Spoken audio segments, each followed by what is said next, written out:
Olá, pessoal, tudo bem com vocês? Eu espero que todos estejam bem. Aqui quem fala é a professora Rose, professora de Química. E vamos mais uma aula de Química, onde nós vamos falar um pouquinho sobre cinética química, tá? Nós vamos dividir esse conteúdo em algumas partes, porque o conteúdo é um pouco extenso. E vamos iniciar, então, assim, falando um pouquinho do que é cinética química. Então, o que é cinética química? Primeiramente, vamos pensar. Cinética química é o estudo das velocidades de todas as reações químicas, né? E também é o estudo dos fatores que influenciam nessas reações. Por quê, professora? Porque ora a reação ela é lenta, ora a reação ela é rápida, instantânea. Então, existem o quê? Existem fatores que também influenciam para que essas reações sejam rápidas ou não, tá certo? Então, nós vamos entender um pouquinho o que é essa cinética química. À medida que a reação ela começa a avançar, o que acontece com os reagentes, o que acontece com os produtos? Os reagentes, pessoal, eles vão diminuindo. Por que diminuindo? Pelo quê? Pelo fato de que quando está acontecendo aquela reação, os reagentes eles são consumidos. E os produtos, eles aumentam. Os produtos aumentam devido ao fato que eles são produzidos. O que acontece? A cinética química nada mais é do que estudar essa reação, esses fatores que acontecem, né? Ela vai determinar essa rapidez dessa reação. Porque como acontece isso? Tudo isso está relacionado ao quê? Ao movimento dessas moléculas. Você já deve ter percebido no nosso dia a dia algumas das reações e às vezes não entende, não levou a entender o que isso pode estar relacionado com a cinética química. Então, tem alguns exemplos que vocês podem ver, que é a ferrugem, né, de alguns objetos que leva anos para que aconteça isso. Nós temos aqui, então, essa imagem. Isso é o quê? É como posso dizer, uma reação química que ocorre lentamente. Outros processos, a gente pode perceber a queima de uma vela. A queima de uma vela demora algumas horas, né? Se for dependendo da vela pequena, até menos de uma hora. Então, a gente tem um quê? Ela não é tão lenta e nem tão rapidamente como acontece em uma explosão de dinamite. Isso aqui é frações de quê? Frações de segundo. Então, também é uma reação química que ocorre de forma muito rápida, instantânea, podemos dizer, né? Então, podemos também pensar, outras situações que a gente pode pensar aqui, pessoal, é quando a gente quer acelerar ou até mesmo desacelerar uma reação química. Isso a gente pode ver na nossa casa, por exemplo. A gente utiliza ali a panela de pressão, que acelera o cozimento dos alimentos. Outro, quando a gente quer também usar a geladeira, né, ou freezer. Isso para quê? Para que a gente possa retardar a decomposição dos alimentos. Então, com isso, a gente percebe alguns exemplos do nosso dia a dia, onde a reação química está acontecendo de forma que ela seja lenta ou até mesmo de forma rápida. Ou podemos dizer, a gente pode acelerar essa reação ou até mesmo desacelerar essa reação. Outro exemplo que eu coloquei aqui é retardar a ferrugem, utilizando produtos químicos e tintas especiais, né? A gente utiliza muito isso nas construções de casas, aí, onde a gente coloca os nossos portões. A gente não quer aquele ferrugem rápido, a gente utiliza, então, um produto químico ou uma tinta específica para que isso aí venha o quê? Essa reação ela venha a ser desacelerada, né? Ela não venha acontecer de forma rápida e venha durar anos para que aconteça esse ferrugem nesses portões, no caso, né? Então, como é que acontece isso? A grande pergunta agora no momento é por quê, ou para quê, ou como ocorre essa reação química, gente? Então, a gente vai pensar um pouquinho na teoria das colisões. O que é teoria das colisões? É justamente para que essa reação química ela ocorra. Então, para que ela ocorra, a gente precisa pensar que as moléculas elas devem se colidir. Pensa, as moléculas ali, elas devem se colidir muito, com muita frequência, né? Quando elas colidem com muita frequência, elas devem ter o quê? Uma energia mínima necessária para que essa reação ocorra, que a gente vai estudar um pouquinho mais à frente, onde fala que quando a gente tem uma energia alta, muita energia, o que vai acontecer? Essa reação ela vai demorar para ocorrer, né? Então, quanto menor energia, mais rápida é a velocidade da reação. E outro ponto importante que a gente pode pensar na teoria das colisões é o quê? É que essas moléculas elas venham ter uma orientação correta, né? Uma apropriada. Então, sabendo desses três tópicos, a molécula deve se colidir com muita frequência, as colidem entre si com muita frequência, várias vezes. Essas moléculas, elas devem ter uma energia necessária mínima possível para que possa acontecer, ocorrer essa reação. E essas moléculas também têm que se colidir de maneira apropriada, orientada. Observe. A gente tem aqui um exemplo, né, das moléculas do hidrogênio, do gás hidrogênio, reagindo também com moléculas do iodo. Eles vão se aproximar com bastante velocidade, como nós vimos aqui antes. Observe, elas devem se colidir com muita frequência, né? Então, o que vai acontecer? Elas vão se chocar violentamente, de maneira apropriada, né? Isso aqui vai ser com uma energia necessária, uma energia mínima, pessoal, necessária, que vocês vão ver mais na frente um pouquinho sobre isso. E aí, por fim, o que vai acontecer? Vai restar os nossos produtos, né? 2 moléculas aí de ácido iodríco, que eles vão se afastar rapidamente. Tranquilo? Então, essa teoria a gente tem que ter em mente. Para que aconteça a reação química, a gente precisa entender um pouquinho dessas teorias da colisão. Esses 3 tópicos fundamentais que eu falei para vocês agora há pouco. Então, pensando um pouquinho mais sobre essa teoria das colisões, a gente vai entender que se a energia não for suficiente, a colisão pode acontecer, mas não vai ter o quê? O rompimento dessas ligações dos reagentes, e por isso que não acontece o quê? Não acontece essa reação, como eu falei para vocês, a reação ela precisa desses 3 pontos principais, que é colidir com bastante frequência, as moléculas elas vão se colidir muito. A gente viu também que precisa ter uma orientação apropriada, e a gente viu também que precisa ter uma energia necessária, uma energia mínima necessária para que aconteça essa reação, para que ocorra essa reação ali. E essa quantidade de energia mínima necessária para que ocorra é chamada de quê, professora? É chamada de energia de ativação, tá? Então, quando a gente fala de energia de ativação, a gente está falando de uma energia mínima necessária para que a reação ocorra naquele momento, tá? Quando a gente fala de reação, a gente está falando de reações lentas e reações também o quê? Reações instantâneas, rápidas. O que mais? A energia que nós falamos agora, que a gente chama de EA, energia de ativação, é uma energia mínima necessária para que essas moléculas elas venham atingir, elas venham romper, elas venham ocorrer a reação. Então, quanto menor essa energia, mais rápida é a reação. Então, observe aqui o gráfico, gente. O que nós estamos vendo aqui? A gente está vendo aqui os reagentes, né? E estamos vendo aqui os produtos. Vocês devem ter visto aquela hora que eu coloquei, voltando cá rapidamente, aqui, que a gente tem ali os reagentes, eles vão se reagirem, vão se chocar, né? Eles vão se colidir de maneiras apropriadas para poder formar o produto. Nesse momento, voltando cá, a imagem, nesse momento que eles estão interagindo, estão ali colidindo um com o outro, vai chegar um ponto, esse ponto máximo da reação é o que nós chamamos de complexo ativado, tá? Ele é o ponto máximo, ele é o que é mais chamado de o intermediário, né? O ponto intermediário entre os reagentes e produtos, também pode chamar dessa maneira. E ele tem um prazo de vida, vamos dizer assim, curtíssimo, tá? Chegou, formou o complexo ativado, rapidamente vai acontecer o quê? Vai acontecer a formação dos produtos. Então, observe, a gente tem os reagentes, a gente tem um complexo ativado, é o topo, é o ponto, e a gente tem a formação de produtos. Para que a reação aconteça, a gente tem que saber que os reagentes eles estão sendo consumidos e os produtos eles estão sendo formados, tá? Então, quanto menor a energia de ativação, maior é a velocidade dessa reação. Se eu tiver ali 2 gráficos, um com a energia menor e o outro gráfico com a energia maior, quanto menor a energia, a gente vai saber que aquela reação ela vai ocorrer com a velocidade muito mais rápida do que a reação do outro gráfico. Outra coisa que vocês devem pensar, como variar a energia de ativação com a velocidade. Então, pensa aqui comigo. Aqui nós temos, na vertical, a gente tem o cálculo da energia, né? O valor da energia.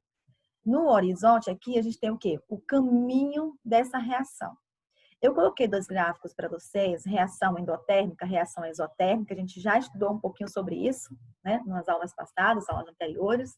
E o que a gente sabe que reação endotérmica é aquela reação que está absorvendo energia, absorvendo calor, e as reações exotérmicas, elas estão liberando calor, né?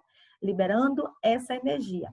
E o que eu quero chamar a atenção aqui nessas 2 imagens para vocês, pessoal, é que nós temos os reagentes, complexo ativado, como eu falei para vocês nos 2 gráficos, o complexo ativado e os produtos. O que muda justamente é o tipo da reação, que uma é endotérmica, a outra é exotérmica. Mas observe aqui, pessoal. Eu coloquei para vocês aqui embaixo que B significa para a gente a energia de ativação, tá? Então, nesse ponto aqui, a gente tem que os reagentes, ele tem uma energia, que nesse caso a gente não está sabendo o valor, não identifiquei o valor, mas vai ter questões de Enem, questões de vestibulares, que eles colocam um valor da energia para vocês, e aí você já sabe que a energia dos reagentes começa neste valor, tá entre aqui o E1, né, nesse caso aqui, até o E2, mas ele começa aqui a energia de reagentes, vai até o complexo ativado, nesse caso o complexo ativado ele atingiu o ponto da energia E2, como se fosse a energia 2, mas vamos pensar, né, que existem valores, tá? E formou o produto que está aqui, nessa energia. Então, o que eu quero que vocês entendam? Que daqui para cá, a gente tem energia de ativação para uma reação endotérmica. Para uma reação exotérmica, percebam, a gente tem aonde? A gente tem aqui o valor dos reagentes, que começa aqui, esse número é para ficar aqui em cima, tá? Ele ficou embaixo, mas ele é aqui em cima. Então, aqui nós temos reagentes. E o que acontece? O B é justamente aqui. Então, essa parte, a gente tem a energia de ativação, tá? Professor, e o que significa esse Czinho aqui? Então, C, olha bem, C o valor, é a variação de entalpia dessa reação. É onde vocês vão lembrar que a entalpia a gente calcula pela entalpia do produto menos a entalpia dos reagentes. Com isso, a gente tem o valor da variação de entalpia. Então, o que vocês vão perceber no gráfico?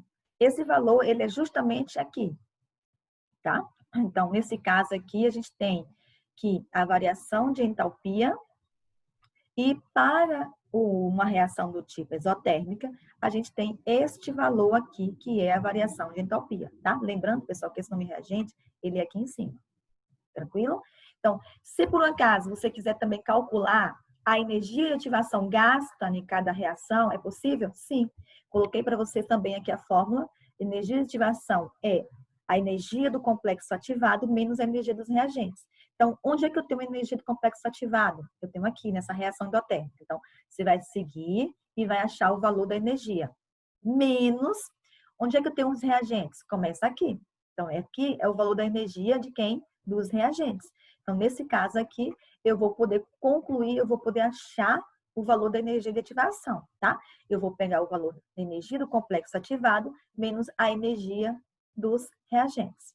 Tranquilo? A mesma coisa para a outra reação. Eu pego o valor da energia do complexo ativado, você vai lá, segue, obtém esse valor, e também pego a energia dos reagentes. E aí eu faço o cálculo. Energia do complexo ativado menos a energia dos reagentes. Com isso, eu tenho o quê? Eu tenho o valor daquela energia de ativação que foi gasta. Tranquilo? Continuando. Então, falamos de que toda reação ela pode ser uma reação química lenta, uma reação química rápida, instantânea, né? Falamos também sobre o que é um complexo ativado, que é aquele ponto alto, aquele pico do gráfico, é o ponto intermediário, é um pico rápido, ele tem ali, como se diz, uma vida curta, rapidinho, né? É o ponto intermediário entre os reagentes e os produtos. Falamos também sobre energia de ativação, que é a energia necessária para que essa reação também ocorra. Falamos sobre a teoria da colisão, aqueles 3 pontos fundamentais que você tem que ter em mente. E agora, pessoal, você tem que entender que se a gente fala de cinética química, a gente está estudando a velocidade das reações, né? Vocês têm que pensar, se está estudando a velocidade, com certeza a gente tem que calcular essa velocidade dessa reação química. E aí a gente vai lembrar lá da física que você deve ter visto, né, no primeiro ano, como se calcula a velocidade média de uma reação, ou de né, de um objeto, que diga, né, que a gente está falando de reação química de um objeto. Então, nesse caso, como é que calculamos ali? Velocidade média é igual a ΔS sobre ΔT. É a variação do espaço sobre o quê? Sobre a variação do tempo. Então, a gente vai utilizar também essa equaçãozinha da velocidade média para que a gente possa calcular a velocidade das reações químicas, né? E aqui, na reação química, você vai pensar que a velocidade de uma reação ela é definida como a variação da concentração dos produtos ou dos reagentes que ocorre por um tempo, por um determinado tempo. Aí eu coloquei para vocês aqui que A, né, uma representação aqui de uma equação química, A dando o produto que é B. Então, o que vocês têm que entender aqui nesse momento? A gente tem um gráfico para A, temos um gráfico para B e temos um gráfico da concentração aqui, tá? Então, primeiro, a gente tem aqui na vertical, a gente tem a concentração de A, que nesse caso são os reagentes, e no horizonte a gente tem o tempo. A mesma coisa a gente tem para o gráfico do B, do produto. A concentração do produto e o tempo. O que vocês têm que entender nesses desenhos que eu coloquei? Vocês têm que pensar o seguinte: se para que a reação ocorra, A tem que ser consumido, o que vai acontecer com A? A, ele vai tender ao quê? A diminuir a sua concentração, tá? Começamos com a concentração, X, vamos colocar. E se você observar, variando com o tempo, o que vai acontecer? Ele vai diminuir a concentração de A, chegando até, se for o caso, quiser, né? Mas que você perceba que vai diminuir. Por quê? Porque esse A ele vai ser consumido para formar o produto. Então, observe agora no gráfico de B, dos produtos. B, ele começou praticamente aqui, começou em zero, né? Ele não tinha formado dele ainda. E no momento que vai variando o tempo, pessoal, vai aumentando o tempo, o que vai acontecer com a concentração de B, do produto? Então, se A está sendo consumido para gerar o produto vai aumentar. A gente falou lá no início da aula, o produto ele vai aumentar. Se ele está aumentando, pessoal, o que vai acontecer? O gráfico, a linha ou a curva, ela vai também aumentar. Observe. Então, professora, quer dizer que os reagentes, ele vai ter uma curva diminuindo em relação ao tempo e os produtos, uma curva aumentando a concentração em relação ao tempo? Isso mesmo, é o que nós temos aqui no gráfico seguinte. Você vai observar que a gente tem aqui os reagentes e temos os produtos. Professor, mas a senhora colocou aqui apenas um reagente, um produto. Acontece a mesma coisa se caso tiver mais de um reagente ou mais de um produto? Acontece sim, pessoal. Acontece. O que vocês têm que saber é simplesmente que os reagentes eles vão diminuindo com relação ao tempo, né? A concentração vai diminuindo porque eles estão sendo consumidos e os produtos vão aumentando porque eles estão sendo o quê? Produzidos, né? Então, consequentemente, a concentração vai aumentar, beleza? Então, como eu disse antes, é possível calcular? Sim, é possível calcular essa velocidade média. Então, para isso, a gente vai calcular usando o que eu disse para vocês, a variação do espaço com a mesma relação da velocidade média de física. A gente vai pensar aqui. Mas aqui a gente vai usar a concentração dos produtos e ou dos reagentes, tá? Então, nesse caso, a velocidade média é igual a menos delta, concentração de A, sobre ΔT. Ou também igual a concentração de B, que são os produtos, sobre ΔT. Professor, e por que tem esse negativo? Vamos lembrar novamente, pessoal. Lembra que A, o que está acontecendo com A? A não é o nosso reagente? Ele não está sendo consumido? Se ele está sendo consumido, ele vai diminuir. Se ele vai diminuir, por isso o sinal negativo, tá? E B é o quê? Ele vai aumentar. Se ele vai aumentar, o que vai acontecer com B? Ele vai gerar um sinal positivo, tá? Isso aqui é o que eu acabei de explicar para vocês. Então, o sinal negativo é justamente por quê? Porque significa que os reagentes eles estão diminuindo, eles estão sendo consumidos. Enquanto, pessoal, que o produto ele está aumentando, está tendo concentração de produto, está aumentando. Então, se ele está aumentando, gera então aí um sinal positivo. Então, o que nós temos aqui em regra geral, tá? Em regra geral, a gente sempre vai utilizar esse colchete, pessoal, lembrando aqui, que significa concentração. Então, concentração de algum daqueles reagentes ou concentração de algum dos produtos. Então, em regra geral, a gente tem lá, vamos pensar numa reação química de A mais B, né? Então, a gente tem que A mais B, eles vão colidir, de acordo com a teoria de colisão, vai gerar um produto C e um produto D. Então, o que vocês têm que saber como for calcular essa velocidade? Caso a gente queira calcular essa velocidade, a gente vai estar lá. O que é esse A? Esse A nada mais é do que o coeficiente estequiométrico, é o número. A gente também já estudou sobre isso e vocês devem saber. Esse é o número que fica ali. Muitas das vezes tem equações que não são balanceadas, que a gente precisa balancear, mas não é o caso aqui agora, tá?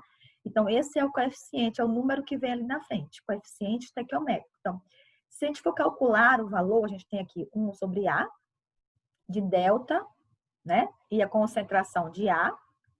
Todos os reagentes, percebam, os reagentes A e B. A gente tem que colocar o negativo na frente, o sinal de negativo na frente. Por quê? Porque eles estão sendo consumidos, então eles estão diminuindo. E também, quando for falar de produtos C e D, observe, C e D é a mesma coisa, porém, sinal positivo. 1 sobre C, a mesma coisa, 1 sobre D. E a variação de delta T, delta D sobre delta T, que é variando sobre o tempo. Então, o que vocês têm que entender? Quando estiver trabalhando com reagentes, a gente sempre vai utilizar o sinal negativo. Quando estiver trabalhando com os produtos, sinal positivo. Tranquilo, pessoal? Então, é possível calcular a velocidade das reações? Sim, é possível, tá? Então, a gente tem lá uma equação química e, com isso, a gente pode calcular, sim, esses valores, tá? Então, pessoal, é isso aí. A aula de hoje foi uma aula curtinha, né? Só a parte introdutória do que é cinética química. Na próxima aula, nós iremos estar, sim, falando um pouquinho mais para vocês sobre, até mesmo sobre os fatores que afetam essa velocidade química da reação, tá? Que a gente vai ver lá que temperatura, pressão, superfície de contato e outros. Então, volta novamente, assiste novamente o vídeo e até a próxima aula. Fiquem com Deus, tá? E até a próxima aula, pessoal.